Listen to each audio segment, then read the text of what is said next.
With many laws that support heritage and with acknowledgement of the creative industry, the government and the public should continue to celebrate and promote original Filipino music. There is also a need to support all music cultures found in our country, such as the music of the indigenous, the lowland cultures, nationalism, and even the popular music. We shine in the world stage, but still grounded in our Filipino roots and identity. I therefore request, especially the young people who are present tonight, to continue creating and promoting Filipino music.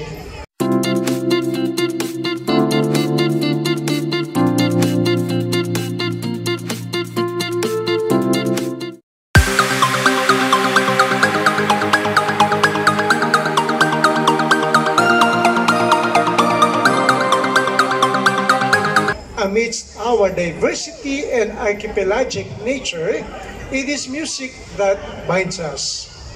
Music is a vehicle that can unite and heal our country.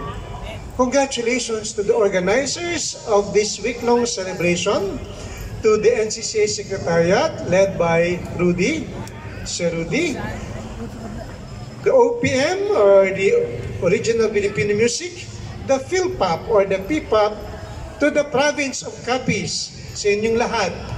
You are the first site outside Metro Manila to celebrate Linggo ng Musikang Pilipino.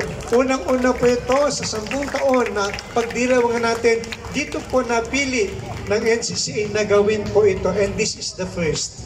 Okay? Yay! Okay, sana pagpatuloy pa ito, no? It may not be the last. Kaya ang laki ng challenge po sa inyo. So we hope to have more regional promotions in the years to come, where all LGUs and private sectors will celebrate not only for 1 week in July, but all the days in the year, this very beautiful resource that we have. Tomorrow, there is the artist talk by Professors Joey Soliman, that's me, and another guest, Sir Robert Delgado, on Filipino music cultures and the choral scene, which will be held in Rojas City. We hope to see you there. In behalf of the Music Committee and the Subcommission of the Arts of the National Commission for the Culture and Arts, I remain in support of the culture and arts endeavors of the province of Capiz. Gid nga, salamat Capiz and sa Pian. Ipadayon na to ang pag-promote sa musika Filipino. Maayong gani and happy fiesta sa tanan. Maraming. Thank you very much, Mr. Joey Soliman Jr. for delivering the message of Commissioner Arvin Manuel Villalon of the Subcommission on the Arts of the National Commission for Culture and the Arts. Truly, this is a milestone for all of us here, mga Sapianon and the Capisnon. Thank you, National Commission for Culture and the Arts, for bringing this celebration to the Visayas, especially here in the province of Capiz. At this point in time, before witnessing our cultural presentation, and before showing you the best that we have reaped here in the province of Capiz, we give you the writer and the director of our show, Gab Isang Maragtas, for his director's note. Ladies and gentlemen, the Capiz Provincial Tourism and Cultural Affairs Officer of the province of Capiz, Mr. Alfonso D. Tesoro. Mabuhay, mayong gabi sa tanan. Ginakalipay sa Capiz Provincial Government sa pagpanguna ni Governor Ferdinand H. Castro. Kaupod ang amon niya talatapan ang Capiz Provincial Tourism and Cultural Affairs Office nga daloon sa sini nga pagselebrar sa Tilibyugan Festival 2024 ang gabi sang Maragtas ka ang isa kadako nga selebrasyon sa bugos nga Pilipinas amo ang Linggo ng Musikang Pilipino. Sanggin inform ako ni Rudy Aldonyar, ang head sang secretariat sang celebration, nga diri ibutang sa Capiz. And when we had a meeting with Commissioner Villalon, wala ako sang iba niya nadumduman nga dalan sang sininga celebration kundi diri sa banwa sang Sapian kay timing git nga naga-celebrar kamo diri sang Tilibyugan Festival. Kakilala ko si Mayor Joe kay nangin kaupod na kon sa provincial government sang siyam katuig. Kag siya ang ako niya mentor sa pagserbisyo sa mga pumuluyo kung paano mapaayo ang pagserbisyo sa mga kapisnon.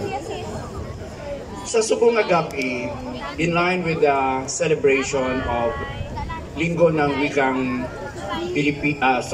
Linggo ng Musikang Pilipino, gintipo naton ang mga mayad nga mga manugkanta kag mga artista sa Bugos nga Capiz. May-ari kita nga miyembro sang Panay Bukidnon nga halin pa sa Tapas, Capiz, magahimo sila sa Sugidanon ang pag-chant sang isa ka epiko. Pero ang Panay Bukidnon community may sobra 11 ka epiko. Pero papamation nila kita sa excerpt sang isa ka Sugidanon. Subuman mabatian ninyo ang isa ka kumposo sang miyembro sang API community sang Dumaraw. Halin pa ini sa bukid, no? Sang Tag-aw sa Dumaraw, Capiz. Kag mabatian maninyo ang mga world class nga talents sang mga Capisnon. Kalabanan sinisailang mga grand winners sa nagakalain-lain nga competition diri sa probinsya, sa reyon, national and even international. Mga gold medalists sa World Championship of Performing Arts. May bag-o lang gid nga nakaangkon sang sini nga kadungganan nga taga-Dao. Kag subuman i-feature naton for the first time sang pag-abot nila sa halin sa New Zealand. Papamatian naton ang Colegio de la Purísima Concepción Coral nga amuman ang gold medalist, no, sa Capella winner, no, sa nga giniwat nga World Choir Competition sa New Zealand. So, initanan mabatian ninyo, masaksihan ninyo ang ilang nga mga palagwaon diri mismo sa Sapian. Kagamo ini ang contribution sa Capiz Government sa pagsuporta sa National Commission for Culture and the Arts. So kabay pa nga sa sulod sang isa ka oras, no, sa ilang performances nga ini mas mapisyar pa naton ang musikang Pilipino, ang musika sang Capisnon. Subong man ito man yung feature ang isa ka Rondalia group, no, from sa Cuartero nga national winner man sa isa ka competition nga napilian sa mga one of the best youth organizations in the whole country by promoting our culture. Kag later on sa sining nga palagwaon, masaksihan ninyo mabatian ang pinaka habal naton niya the fresh nga P-pop female group amo ang Kaya. Okay?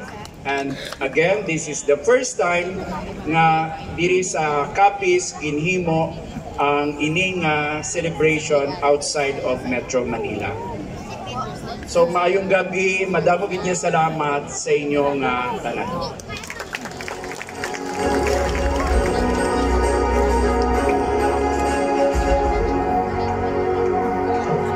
Thank you very much, Mr. Alfonso Tesoro of the Provincial Government of Capiz Provincial Tourism and Cultural Affairs Office. Ladies and gentlemen, as our Secretary of the National Committee on Music has said earlier, the Linggo ng Musikang Pilipino aims to revive original Filipino music and promote awareness and appreciation of homegrown music.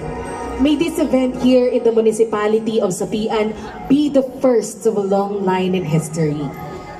So tonight, we begin celebrating it. We will feature Gabi Sang Maragtas. Maragtas is a term coined for great people and great nation. In celebration of the Tinibyugan Festival, we showcase to you the Sapianon's culture of helping each other that enhances the appreciation of their cultural heritage and traditions. Tinibyugan, the name of the festival, originated from the vernacular word tibyog. Tibyog means to lift up or to support one another to a common welfare. And tonight, the appreciation for Musikang Pilipino is this common welfare. Let the Maragtas emanate from all of us as we reveal the province's richness in homegrown talents. This is Gabi Sang Maragtas.